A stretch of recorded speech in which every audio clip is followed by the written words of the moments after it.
Obviously, that in and of itself tells us that Malcolm would be repulsed by the despicable, hypocritical, deceitful actions of Barack Obama and his minions. Obviously, it doesn't take a rocket scientist to figure that out. We too should find Obama's actions and his deception to be repugnant. We should not allow his deceit to trick us anymore. In the words of Brother Malcolm, we have a debt to all of humanity. And I'm sure you are too, very sure that Brother Dr. Martin Luther King would have said the same thing. He said, didn't he, to judge people based on what? The content of their character, not the color of their skin. It is time for us to actualize that.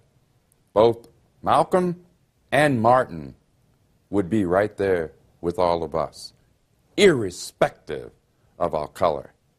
So what would Malcolm say about Obama? I think you know full well that Malcolm would say, he is unacceptable to humanity. You know, when we break free of and from the trance that Obama has us in, this Obama trance, then we are capable of breaking free from all of these trances. Because the Obama trance is probably the single most powerful, debilitating one that has yet been brought about in the 21st century. So we have to break that trance. Remember when you were a kid and you first turned on the television and how magical it was to you? Wow! You looked at the screen and you saw people, you saw vehicles, you saw all kinds of things on that screen. It was like it was magic. But then as you grew older, you realized that, no, it really wasn't magic at all. It was technology, not magic. You broke the trance. This is what we must do with Barack Obama. Obama was successfully, he and his handlers, to put people in a trance. We must turn off that television set, euphemistically speaking, as the example I just gave, and break that trance. Understand that it's not magic. It's a trance, or as Malcolm X would say, it's Novocaine. Get out of it. Get out of it.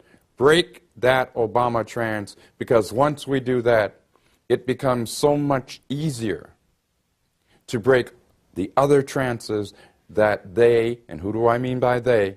The power, the national and global power elite, the globalists, are going to be pushing more trances toward us.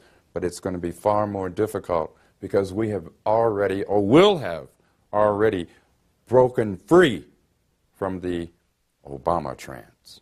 Why is it that we are, in this nation, and in many nations throughout the world for that matter, why are we continuing to find ourselves in a developing de facto police state? Why?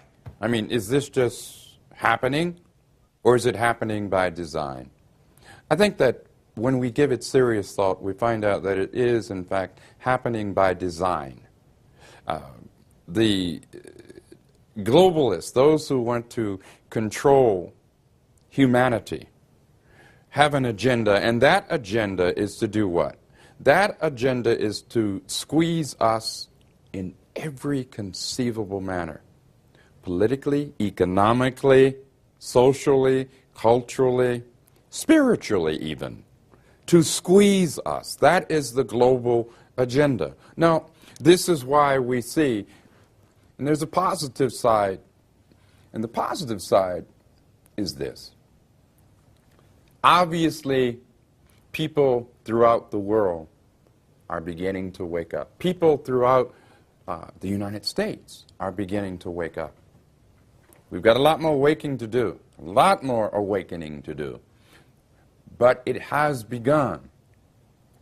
Again, I go back to the words of Thomas Jefferson, every generation needs a new revolution. And this response is by the globalists, the global elite, the power elite, is to do what? Is to clamp down on people's civil rights, human rights. I like the word human rights because we're all first and foremost human. And that's the emphasis. That's where the emphasis, I think, really should be, on human rights. But it is showing they, who am I talking about? The global elite, the power elite, nationally and globally, are reacting to people awakening.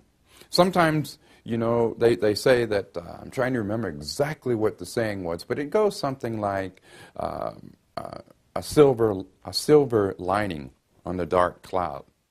The silver lining in this case is that people are reaching a point, not only are they saying, I'm beginning to see, I'm beginning to understand, but we're reaching a point where we're saying no more, no more. And that's a positive.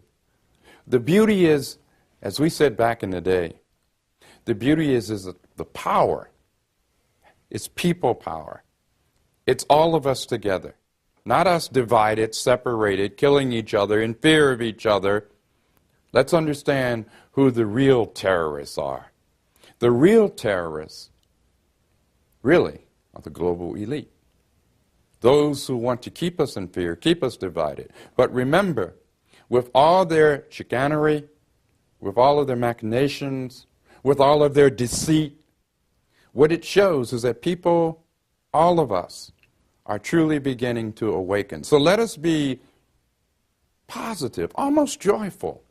Let us be positive about the fact that we are beginning to awaken.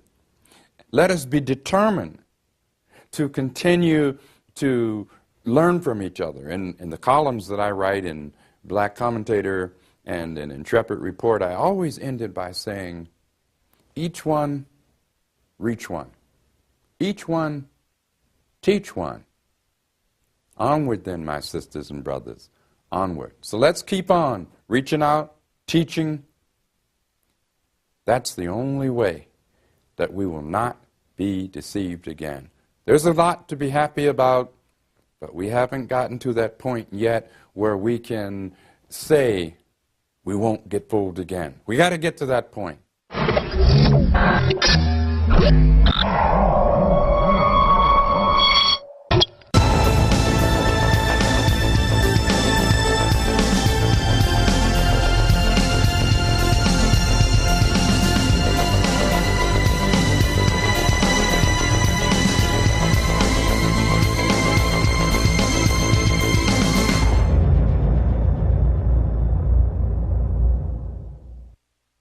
Now you can watch The Alex Jones Show live as it happens at Infowars.com/show.